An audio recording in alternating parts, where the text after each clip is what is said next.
Hello guys, welcome back to Medico's Lover YouTube channel. In this video, we will be discuss about the oogenesis process and its cycle.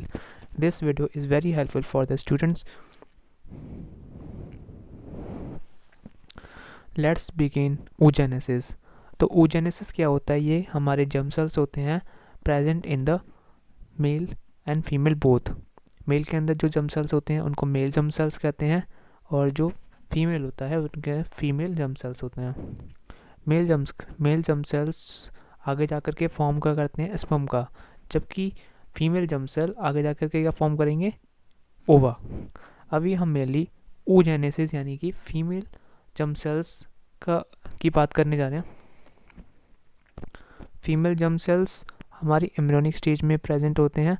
कितने होते हैं? 4 to 5 lakhs होते हैं. Okay. और eight the time of puberty ये सिर्फ रह जाते हैं 60,000 to 80,000 फॉलिकल्स. यानी कि जो हमारे फॉलिकल्स हैं यानी कि वो फीमेल जर्म सेल्स थे वो क्या हो जाते हैं? डीजेनरेट हो जाते हैं. और इस जो प्रोसेस होता है डीजेनरेसी का दैट इज कॉल्ड अट्रेशिया. और जो फॉलिकल डीजेनरेट हो जाते हैं उनको कहते हैं atretic follicles. A couple of million oogonia produce in each fetal ovary. No more oogonia are added or produce after birth. यानी कि ये कांस्टेंट रहता है at the time of birth. जितने हमारे oogonia हैं उतने ही हमारे oogonia प्रेजेंट होते हैं और आगे जाकर के प्यूबर्टी में वो कम होते रहते हैं, कभी बढ़ते नहीं हैं और ना ही कोई ऐड होगा. जो हमारे एम्ब्रियोनिक स्टेज में जो हमारे प्रीमोर्डियल जर्म सेल्स होते हैं उसकी जो प्लॉइडी लेवल होता है वो क्या होता है? 2n. और इसमें क्या होता है? माइटोसिस होता है जिससे कि ये अपने नंबर को मेंटेन कर सकें और ये डीजेनरेट ना हो जाएं. प्यूबर्टी से पहले इसमें क्या होती है कि मियोसिस स्टार्ट हो जाती है. यानी कि मियोसिस 1 स्टार्ट होती है और वो इसमें स्टॉप हो जाती है प्रोफेज फर्स्ट में.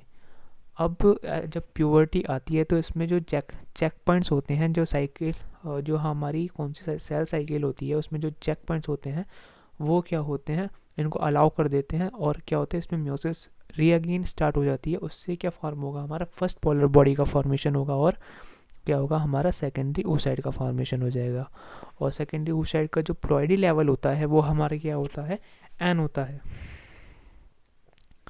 और इसमें भी मियोसिस होती है. मियोसिस होगी और ये कहाँ पे अरेस्ट हो जाएगी? मियोसिस हमारी मेटाफेज सेकंड के अंदर अरेस्ट हो जाएगी. और जैसे ही हमारी फैलोपियन ट्यूब के अंदर स्पर्म आएगा यानी कि after the entry of sperm to the ova, यानी कि जो हमारा फर्टिलाइजेशन होगा तो उसमें क्या होगा कि सेकंड पोलर बॉडी और ओवम का फॉर्मेशन होगा. ये पूरी साइकिल है जो कि किस में होती है? फीमेल्स के अंदर. और इसी प्रोसेस को क्या कहते हैं? oogenesis.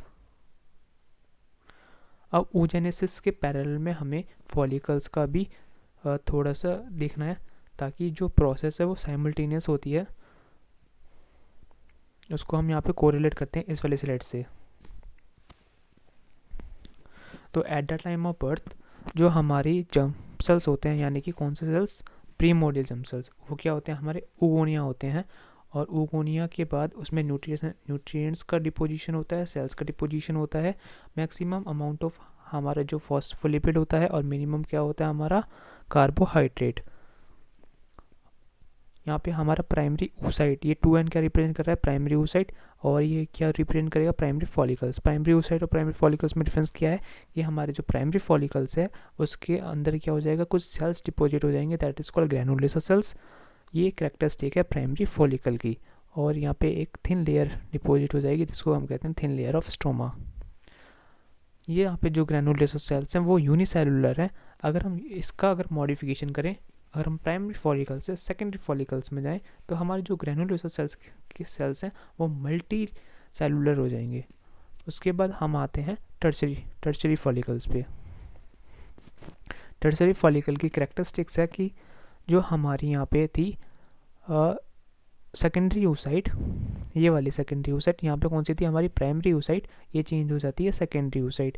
और जैसे कि हमने पीछे वाली स्लाइड में देखा था प्राइमरी oocyte का जो प्लॉइडी लेवल था 2n था, जबकि हमारी सेकेंडरी oocyte का प्लॉइडी लेवल n है. इसमें कैविटी होती है दैट इज कॉल्ड एंट्रप कैविटी. और जो ये हमारी oocyte है वो क्या सीक्रेट करती है? Zona pellucida. और यहाँ पे बेसमेंट मेम्ब्रेन भी प्रेजेंट होती है, थीका इंटरना थीका एक्सटर्ना, इसको कहते हैं हम टर्शरी फॉलिकल। टर्शरी फॉलिकल का आगे मॉडिफिकेशन होता है तो वो क्या फॉर्म करेगी, ग्राफियन फॉलिकल। ग्राफियन फॉलिकल की कैरेक्टरिस्टिक्स है, यहाँ पे जो हमारी ओवेरी होती है वो क्या सीक्रेट करती है, कोरोना रेडिएटा। और जो ये हमारी ओवेरी होती है यानी कि oocyte, ये हमारी ओवेरी के साथ अटैच होती है कैसे, बाय द क्यूमुलस ओफोरस। और हमारी जो ग्राफियन फॉलिकल है उसको हम दूसरे नाम से कहते हैं मैच्योर फॉलिकल। इसमें एक एंट्रम कैविटी भी प्रेजेंट होती है। और ये वाली जो फॉलिकल है आगे जा कर के फॉर्म करती है जब हमारा एल का सर्ज आएगा एट द डे ऑफ 14, तो ये क्या फॉर्म करेगी, हमारी सेकेंडरी oocyte और कॉर्पस लूटियम का फॉर्मेशन होगा। कॉर्पस लूटियम का मेनली वर्क होता है ईस्ट्रोजन सीक्रेट करना, जो कि हमारे एंडोमेट्रियम है उसकी थकनिंग करेगी, ताकि हमारा जो जाइगोट है वहाँ पे जाकर के इम्प्लांट हो सके, यानी कि ब्लास्टोसिस्ट इम्प्लांट हो सके और फर्दर डेवलपमेंट हो सके। अगर हमारा फर्टिलाइजेशन नहीं होता है तो ये जो हमारा कॉर्पस लूटियम है वो किस में कन्वर्ट हो जाता है, कॉर्पस अल्वाइकन्स में, जो कि एक वाइट बॉडी है, डीजेनरेट हो जाती है। तो इसके साथ ये oogenesis का प्रोसेस फिनिश हुआ, यानी कि हमने क्या क्या पढ़ लिया, oogenesis and it's process. Thank you, all the very best.